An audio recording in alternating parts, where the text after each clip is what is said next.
하나님께서 믿음으로 충만하게 채워주시기 바랍니다. 저는 오늘 마가복음 11장 20절로 25절의 말씀을 가지고 기적을 일으키는 기도란 제목으로 은혜를 나누고자 합니다. 어느 날 예수께서 입만 무성하고 열매가 없는 무화과 나무를 보시고 이제부터 영원토록 사람이 내게서 열매를 따먹지 못하리라고 지어주었습니다.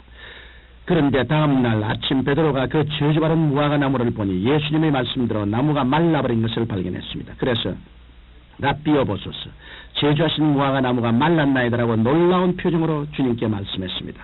그러자 주님께서는 이렇게 대답하셨습니다. 하나님을 믿어라. 진실로 너에게 이르노니 누구든지 산들어 들려 바다에 던지오라며 그 말하는 것이 이룰 줄 믿고 의심치 아니하면 그대로 되리라. 무엇이든지 너희가 기도하고 구한 것은 받은 줄로 믿어라. 그리하면 그대로 되리라. 너희가 서서 기도할 때 아무에게나 혐의가 있거든 용서하라.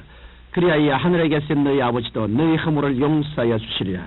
이 예수님의 말씀은 믿음의 위대한 힘과 기적을 가져오는 놀라운 기도의 원리를 가르쳐주고 있습니다.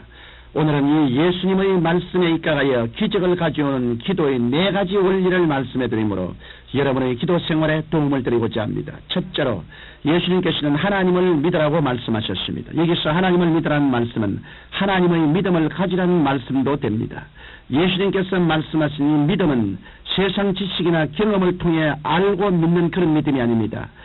하나님의 믿음은 하나님과의 경험을 통하여 얻게 되는 특수한 믿음을 말하는 것입니다. 세상의 지식이나 경험으로는 하나님을 알 수도 없고 경험할 수도 없으며 믿을 수도 없는 것입니다. 예수님께서 하나님을 믿으라고 하신 것은 성경을 통해 하나님을 알고 배우고 믿으라는 뜻으로 하신 말씀인 것입니다. 로마서 10장 17절에 믿음은 들음에서 나며 들음은 그리스도의 말씀으로 말미암았나니라고 기록되어 있습니다. 이러므로 하나님을 믿는 믿음은 성경 말씀을 통해 우리에게 주어지는 것입니다. 이러므로 우리가 믿음을 얻기 위해서는 부지런히 하나님의 말씀을 듣고 읽고 연구하고 묵상해야 합니다. 그러면 우리가 하나님의 말씀을 듣고 읽고 묵상함으로 하나님에 대한 어떠한 믿음의 이미지를 가질 수 있을까요? 우리는 하나님 말씀을 통하여 우리 하나님은 이사와 기적을 행하시는 전능의 하나님이시여 우리의 모든 형편과 사정을 다 아시며 역사의 시작과 끝을 아시는 전지전능하신 하나님이시여 우리가 어느 곳에 가든지 우리가 동행해 주시는 무소부지하신 하나님이시여 우리의 모든 간구에 응답해 주시고 우리 소원을 만족시켜 주시는 좋으신 하나님이라는 것을 생각할 수가 있습니다. 우리가 하나님께 대해 이런 기대와 믿음을 가지고 기도하면 그 기도가 응답되지 않을 리 만무한 것입니다. 이 때문에 예수님께서는 기적을 일으키는 기도에 대해 말씀하시면서 하나님을 믿어라. 다시 말하면 이러한 하나님의 믿음을 갖고 기도하라고 말씀하신 것입니다. 둘째로 예수님께서는 이 산들어 들려 바다에 던지라며 그 말하는 것이 이룰 줄 믿고 마음에 의심치 아니하면 그대로 되리라고 말씀하셨습니다.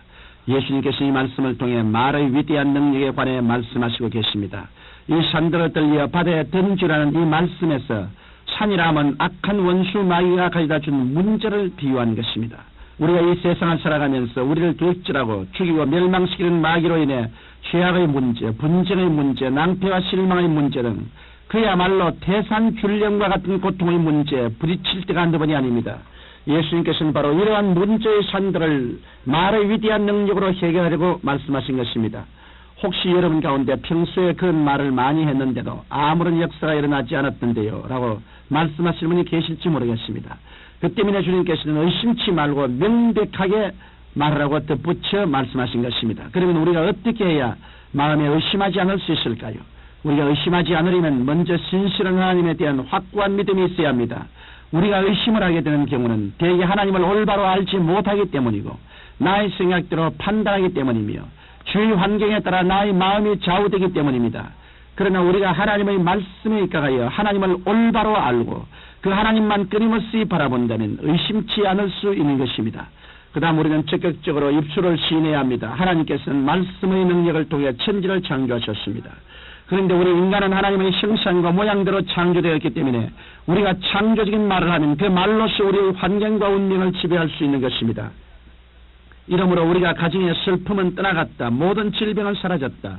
나는 죄악을 이기며 산다. 도둑질하고 죽이고 멸망시키는 마귀는 내게서 물러갔다. 나는 하나님의 자녀로 하나님의 위대한 축복을 받았다라는 놀라운 긍정과 확신의 말이 창조적인 삶을 가져오는 것입니다.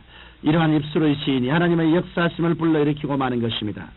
그러나 이와는 반대로 나는 못해요. 나는 안 돼요. 나는 병들어 죽을 거예요. 나는 인생의 패배자예요. 이런 말을 하는 사람은 우리의 삶을 무화과처럼 마르게 하는 것입니다. 이러므로 잠언서 18장 21절의 말씀처럼 입술의 말이 우리를 죽이기도 하고 살리기도 한다는 사실을 명심히 하겠습니다. 셋째로 예수님께서는 무엇이든지 기도하고 구한 것은 받은 줄로 믿어라. 그리하면 그대로 되리라고 말씀하셨습니다. 기도하고 구한다는 것은 그만큼 마음에 뜨거운 소원이 있어야 합니다. 많은 성도들이 응답을 받는 단계까지 이르기 위해서는 어느 정도까지 기도해야 합니까라는 궁금증을 가지고 있습니다. 성경은 이에 대해 무엇이든지 소원하고 기도한 것은 성령의 도우심으로 기도가 이루어졌다는 확신이 생길 때까지 기도하라고 가르치고 있습니다. 이러므로 기도할 때 마음속에 응답받은 확신이 와서 마음이 신기하게 기뻐지고 평안해질 때까지 기도해야 하며 나아가 응답받은 확신을 긍정적으로 선언해야 하는 것입니다. 마지막으로 예수님께서는 아무에게나 혐의가 있거든 용서하라. 그리하여 하늘에 계신 너희 아버지도 너희 허물을 사하여 주시라고 하셨습니다. 용서는 기도의 응답과 기적을 체험하기 위해 대단히 중요한 요소입니다. 우리가 이웃에게 혐의와 원한을 품고 있으면 하나님께서는 우리를 용서하시지 않으십니다. 그리고 우리의 기도도 연락해 주시지 않으십니다. 성경 마태복음 18장 21절로 31절에 보면 임금에게서 1만 달란트의 빚을 탕감받아 은혜를 입은 사람이 정작 자기에게 100데나리 온 정도의 빚을 진 사람을 용서하지 않고 고소해버린 사람이 있습니다. 이 사람은 그 배은 망덕함이 임금에게 지내시자 탕감해 주기로 한 것도 백지화하고 오히려 감옥에 갇히고 말았던 것입니다. 이러므로 하나님께로부터 죽음과 저주에서 영원히 용서받은 우리들이 누구든지 용서하지 아니하면 우리는 하나님께 배은 망덕한 죄인이 되는 것입니다. 우리가 하나님께 용서하지 않는다면 기도에도 응답되지 않고 기적도 일어나지 않는 것입니다. 우리가 용서를 베풀 때 하나님과 우리 사이에 막힌 담이 무너지고 믿음의 비상한 능력이 나타나는 것입니다. 여러분, 기적은 인간의 상식을 초월하는 것입니다. 우리가 기도를 통하여 기적을 체험하려면 먼저 하나님을 믿고 그 믿음을 갖고 우리가 기도하는 것을 조금도 의심하지 않으며 입술로 창조적인 선언을 하며 응답의 확신이 올 때까지 기도하고 용서를 베푸는 생활을 해야 합니다. 그리하면 우리의 기도를 통하여 산이라도 들리어 옮겨지게 되는 기도의 기적을 체험하게 될 것입니다. 사랑이 많으신 아버지, 기도의 기술을 배워서 한 사람도 기도할 수 없는 사람, 기도에 무능력한 사람이 없게 하여 주옵소서. 예수님 이름으로 기도합니다. 아멘.